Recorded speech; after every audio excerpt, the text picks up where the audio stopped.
Professional traders chart किस तरीके से रीड करते हैं आइए समझते हैं। तो सबसे पहले हमें समझना होगा कि मार्केट को समझने के लिए हमें किन चीजों की जरूरत पड़ेगी और इसी पॉइंट पर ज्यादातर ट्रेडर कंफ्यूज हो जाते हैं। असल में जब भी हम ट्रेडिंग करते हैं तो हमें इन 4 चीजों को ध्यान में रखना चाहिए। सबसे पहला आता है मार्केट स्ट्रक्चर समझना। सिंपल लैंग्वेज में कहूँ तो मार्केट स्ट्रक्चर बताता है कि बायर स्ट्रॉन्ग है या फिर सेलर या दोनों कंफ्यूज है।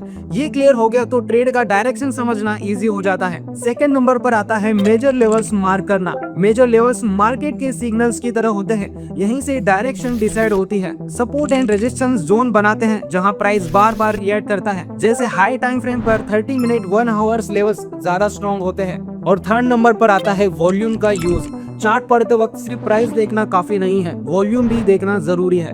मार्केट में ज्यादा वॉल्यूम होने से कैंडल ज्यादा बड़ी बनती है, इसी वजह से हमें क्वांटिटी को भी एडजस्ट करना पड़ता है। इसी के साथ वॉल्यूम जेन्युइन ब्रेकआउट्स और ब्रेकडाउन भी दिखाता है। और नंबर 4 पर आता है टूल्स एंड इंडिकेटर। अब ज्यादातर लोगों को इंडिकेटर और टूल बोलते ही मूविंग एवरेज या फिर फिबोनाची याद आता है, लेकिन ऐसा नहीं है। इंडिकेटर सिर्फ ये नहीं होते, आप अपने खुद के इंडिकेटर भी बना सकते हो। अगर आपको पता है कि मार्केट के अंदर किस तरीके से मोमेंटम आता है, उसी हिसाब से आप अपना इंडिकेटर भी डिजाइन कर सकते हो। इससे आपको ये समझ में आता है कि मार्केट में क्या चीज काम करती है और क्या नहीं।